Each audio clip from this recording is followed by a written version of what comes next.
वो माँ इतनी खुश हो गई, वो कितनी खुश हो वो जाने, लेकिन मैं भी खुश हो गया इस बात पर, कम से कम 2 शब्दों से इस माँ को संबोधन तो मिल गया, जपा माड़वे को।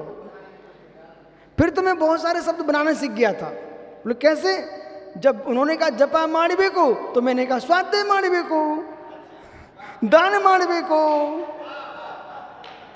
ठीक है, आइए। वो प्रशंसा अगर तो सीख रहे थे भैया, कहाँ गई तुम्हारी कन्नड़ी? आइए। तो जश्न रागो दोषो, लेकिन एक विशेष बात है, जितने आगम ग्रंथ कर्नाटक प्रांत में हैं उन सब की लिपि तो कन्नड़ी है, लेकिन भाषा संस्कृत प्राकृत है। भाषा श्री धवल जयधवल महाबंद जो मूल बद्री विराजमान है उनकी लिपि कन्नड़ी है, परंतु भाषा प्राकृत संस्कृति है। वीरसेन स्वामी ने कंठहार टीका की है, और कंठहार टीका करता होता है जैसे हार बनाते ना, हार तो एक एक मोती डाला, फिर इसमें दूसरा मोती दूसरे प्रकार का डाल दिया, कुछ फूल डाल दिए, तब हार बनता ना, तो इसको कहते हैं कंठहार। इसी प्रकार से आचार्य वीरसेन स्वामी ने अपनी टीका में धवला जी में बीच बीच में संस्कृत के शब्द भी डाले हैं। प्राकृत भी है, संस्कृत भी है, प्राकृत भी है, संस्कृत भी है। इसका नाम है कंठहार टीका। क्या नाम इसका? कंठहार टीका। अब ये लोग तो बड़े ज्ञानी लोग हैं ना, ये तो कंठहार प्रवचन करना जानते सब। हाँ, अब कुछ प्राकृत का शब्द बोल दिया, हिंदी का बोल दिया, फिर संस्कृत का बोल दिया, आंग्ल भाषा का बोल दिया, भ्रंश का बोल दिया, तो ये कंठार प्रवचन हो गए आपके। लेकिन उसमें विषय होना चाहिए, ये बात है। आपको मालूम हरिवंश पुराण में, पद्म पुराण में, महापुराण में इन प्राणों को पढ़ना चाहिए। आचार्य रविशरण स्वामी ने केकई के माध्यम से बहुत सारी शिक्षा का प्रयोग किया। बैया वृत्ति भी कैसे करना चाहिए वो पद्म पुराण में लिखी हुई है। किसके माध्यम से बताएं? केकई के माध्यम। केकई बैया वृत्ति में कुशल थे। उधर जिनसेन स्वामी ने हारों की व्याख्या की है, और इतने प्रकार के हार होते हैं वो सब आचार्य जिनसेन स्वामी ने महापुराण में उल्लेख किया है।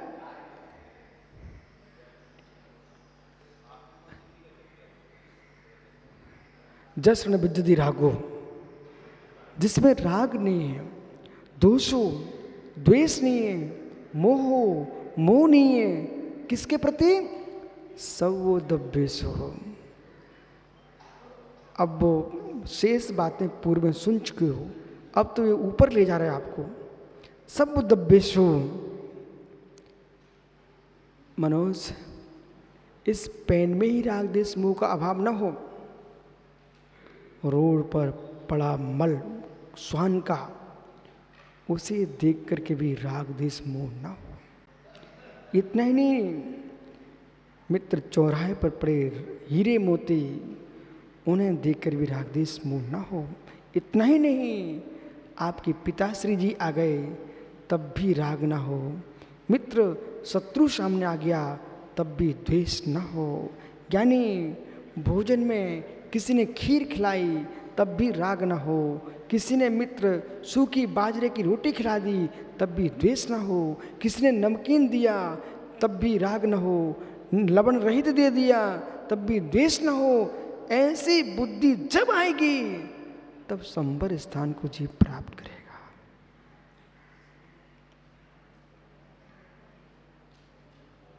मात्र सुनते ही मत जाना, ये भी निर्णय करना पड़ेगा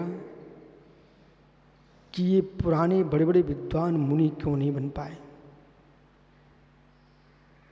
सर्वथा संपूर्ण सागर से लोग कहते हैं वो लोग ढोंगी थे, पाखंडी थे, ये बात गलत है, पूर्ण सत्य नहीं है। बोले कैसा? कि बड़े बड़े पंडित मुनि नहीं बने। एक गुण रहस्य मैं आपको बताता हूं। विद्वान थे,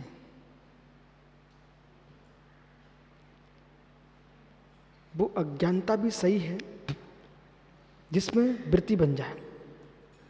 फिर ज्ञानी बन के वृत्ति बना रहे हैं। इन लोगों ने क्या किया, विष्णु सागर जी सिद्धांत शास्त्र पढ़े, अध्यात्म शास्त्र पढ़े विद्वानों ने, और बड़े बड़े प्रथमा योग के मोटे मोटे ग्रंथ पढ़े, पूर्व में हुए मुनियों की गंभीर चर्या पढ़ी, और जब एक ऐसे परिणाम जब उन्होंने पढ़े, लब्धिसार, छपड़ासार, इन ग्रंथों में जीवों के भावों की व्याख्या है और उन भावों की व्याख्या की गई।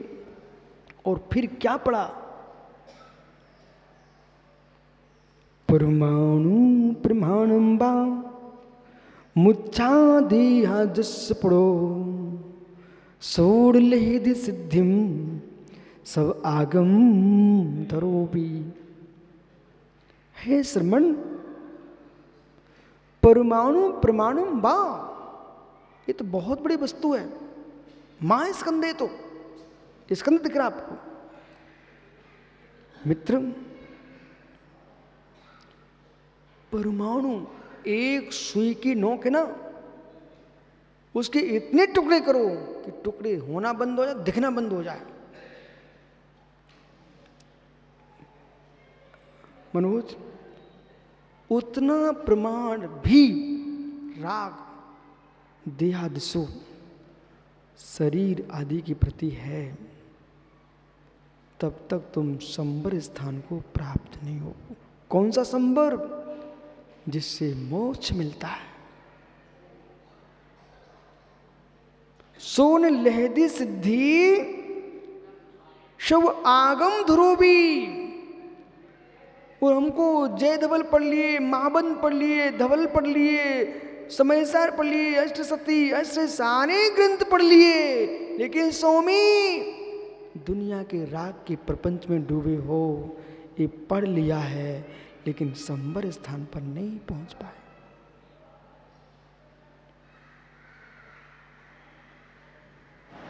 ज्ञानियों, ब्रह्मचारियों, बेटा इस स्थान का स्पर्श करोगे तब आपको जैन मुनि की अनुभूति होगी। अब यही कोशिश होना चाहिए।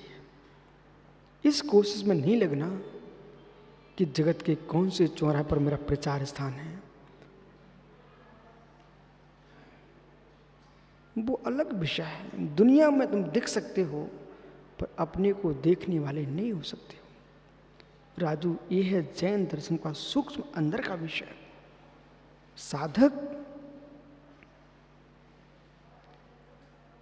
एक बाल की कणी मात्र प्रमाण भी पर वस्तु में राग रखता है तो निर्वाण नहीं होता।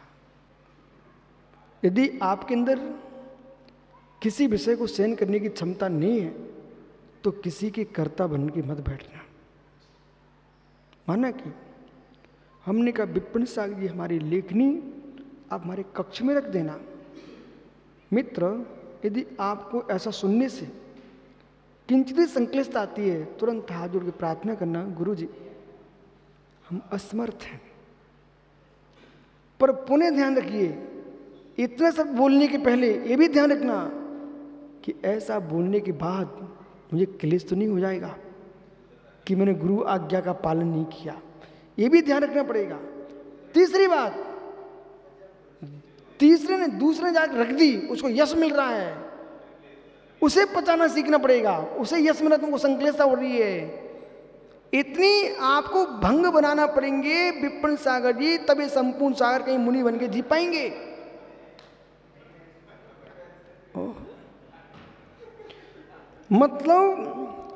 मतलब स्वसंवेदन के लिए 24 घंटे जागृत रहना। मनोज भैया, परपंच के लिए पूर्ण संवेदन शून्य हो जाना तो विशुद्धि की रक्षा कर पाएंगे।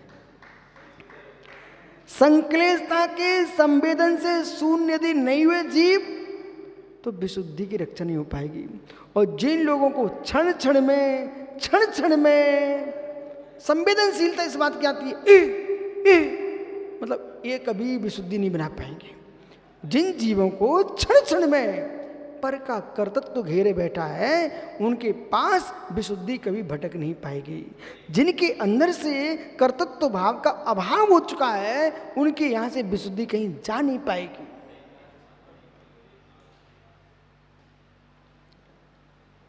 अपने पुण्य को तोलते रहना चाहिए। एक एक भंग आपको मैं समझा रहा हूं, आज के लिए नहीं समझा रहा हूं, बच्चू कुमार भैया अंतिम संलेखना के लिए समझा रहा हूं। वो कब से प्रारंभ होगी? अभी से। कर्तृत्व भाव का अभाव नहीं करोगे संजय भैया, तो मित्र 24 घंटे संक्लेश में जीना पड़ेगा। पुण्य को तोलने के लिए तराजू की आवश्यकता नहीं है, आपकी हानि लाभ से तुम्हारा पुण्य तुलता है। पुण्य तुलता है माता जी, पुण्य तुलता है, 100% पुण्य तुलता है। मैं तुलादान की बात नहीं कर रहा हूँ, नहीं तो कर्नाटक में वीरेंद्र हेगड़े जी के हमने देखा, वहाँ तुलादान हो रहा था। आदमी तुल रहे थे, गुड़ के ऊपर, कोई शक्कर के ऊपर। आइए, तो मित्र ये तुलादान की बात नहीं कर रहा, मैं ये कह रहा हूँ आप अपने वेद विज्ञान के विवेक की तुला से अपने पुण्य को तोल सकते हो। देखिए, कहीं आपने सोचा भी नहीं है और वस्तु आपको मिलती चली जा रही हैं, आप समझ लीजिए पर अभी पुण्य तेज चल रहा है। हर व्यक्ति आपका होता चला जा रहा है, पुण्य तेज चल रहा है। और देखते देखते जो जो आपके थे आपसे दूर होते चले जा रहे हैं। मैं तुम्हारा पाप का उदय आ चुका है। चित्रपुर भैया ऐसा नहीं होता क्या? ऐसा होता राजू, समय बदलता है, अपने ही दूर हो जाते हैं, तब आप अकेले खड़े मिलते हो। जब पुण्य उदय होता है ना, जिन्हें आप अपना शत्रु मानते थे ना, उनके घर में भी आपके गले में माला डाली जाती है, तुम्हारा पुण्य का तीव्र उदय चल रहा है। लेकिन इस पुण्य पाप के विकल्प में न जाकर के राग द्वेष मोह से रहित परिणति बनाइए। उसके नाश स्वस्वम सु अशुभ कर्म का आश्रम नहीं होता। शम सो दुखम भिक्षुस्य, किसके? जो भिक्षु सम सुम दुख, दुख में सुख में साम बुद्धि। दुख भी मेरा निस्वरूप नहीं है, सुख भी निस्वरूप नहीं है। कांटा चुभ गया तो मैं नहीं हूं, दूध पीने को मिल गया मैं नहीं हूं। दोनों में साम बुद्धि जिसके पास है वो संवर स्थान को प्राप्त होता है। यस राग रूप द्वेष रूपो मोह रूपो समग्र परद्रव्येषु, राग रूप द्वेष रूप मोह रूप संपूर्ण परद्रव्यों में न विद्यते भावा, जिसके राग देख भाव नहीं आ रहे हैं, तस् निर्विकार चैतन्य त्वा समसुख दुख। ऐसे जीव के निर्विकार चैतन्य त्वात् समान सुख रूप में भिक्षु, ऐसा भिक्षु यानी साधु, भिकारी नहीं, भिक्षु। शुभ अशुभ कर्म ना श्रुति, शुभ अशुभ कर्म का आश्रव नहीं करता, किंतु संनियत एवं वो नियम से तत्र उनका संवृत्ति, उसका संवर ही करता है। मोह राग देश प्रणति रूप निरोधो, मोह राग देश प्रणाम का निरोध भाव संवर। ये क्या है? भाव संवर। और तन निमित्त शुभाशुभ कर्म प्रणाम निरोधो, और उसके निमित्त से आने वाले शुभ शुभ कर्म परिणामों का निरोध होने पर योग द्वार से जो कर्म आ रहे थे, प्रवेश को प्राप्त हो रहे थे, उन कर्मों को प्रवेश न देना। प्रवेशताम पुद्गलम द्रव्य संवरा, ऐसे पुद्गल का प्रवेश न होने देना, इसका नाम द्रव्य संवर है। असामान्य ने पुण्य पापाश्रव रूपम कहती, सामान्य से पुण्य पाप संवर के स्वरूप को कहते हैं। जस्ट न विद्यति न विद्य सकार, क्या? राग देश मोह जीवस्सा, राग देश मोह जीव के शुद्ध प्रणामात, शुद्ध प्रणाम से परम धर्म लक्षण विपरीतो, परम धर्म लक्षण विपरीत राग देश प्रणाम मोह प्रणाम वा, राग प्रणाम द्वेष प्रणाम मोह प्रणाम। ये खोजते रहना चाहिए प्रतिक्षण अपने आप को। कोई एक वस्तु गुम जाए निश्चय तो ऐसे झांकता वाली कहाँ गई कहाँ गई, बेटे ये खोजो मेरी विशुद्धि कहाँ गई। इसका मतलब नहीं कोई की शादी हो किसी की पत्नी का नाम विशुद्धि हो, तो कह रहे मेरी विशुद्धि कहाँ गई। वो बात नहीं कर रहा हूं, भावों की विशुद्धि। नहीं तो मालूम चला भाई पंचम काल है, राजू पांड्या क्या बोले महाराज मेरी विशुद्धि कहाँ गई। अरे वो विशुद्धि स्त्री नहीं, विशुद्धि नहीं परिणाम। केशु विशेषु, किस विषय में, निर्मल मिर्ची समझ तत्व को ये जिनवाणी। शवद्रव्येशु, सभी द्रव्यों में शुभाशुभ द्रव्येशु, संपूर्ण शुभ द्रव्यों में न सुदीश्वसुम नास्वती। शुभाशुभ कर्म कस्य भिक्षुस्य तस्य राग आदि रहित शुद्ध उपयोगी न तपोधनस्य, राग देश रहित शुद्ध उपयोगी तपस्वियों के कथम भूत से कैसे शम सुम दुख सम सुख दुख संपूर्ण शुभ दुख संकल्प विकल्प रहित शुभाशु संकल्प से रहित शुद्धात्म ध्यान उत्पन्न, शुद्ध आत्मा के ध्यान से उत्पन्न परम सुखामृत तृप्ति, परम सुख रूपी अमृत से जो तृप्त एकाकार समरसी भाव के बल से अनव्यक्त सुख दुखम, अनव्यक्त सुख रूप हर्ष विषाद विकल्प त्वात्, हर्ष विषाद रूप विकल्प से शम सुख दुखेति, हर्ष में विषाद में किंचित भी मेरे मित्र सुख दुख का भेदन नहीं करा, शांत भाव है। अत्र शुभा शुभ संबर समर्थम, शुभाशुभ संबर समर्थ शुद्ध उपयोग भाव संभरा। जो शुद्ध उपयोग है उसी से भाव संबर होगा।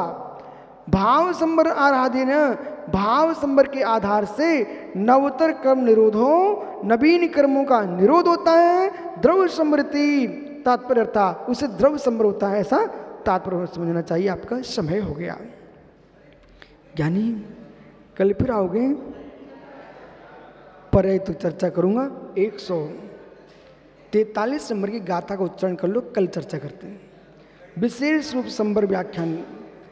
जय जदाकुल पुण्यम जोगे पावम जड़त्रिविद संवरणम तस्य तथा स्वासुम कदस्कम मस्स।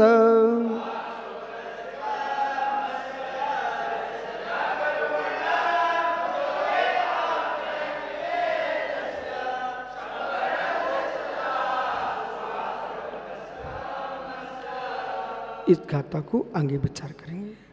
आत्मा स्वभावम परिभाव भिन्नम, आत्मा स्वभावम परिभाव भिन्नम। आत्मा का स्वभाव पर अत्यंत भिन्न महावीर स्वामी की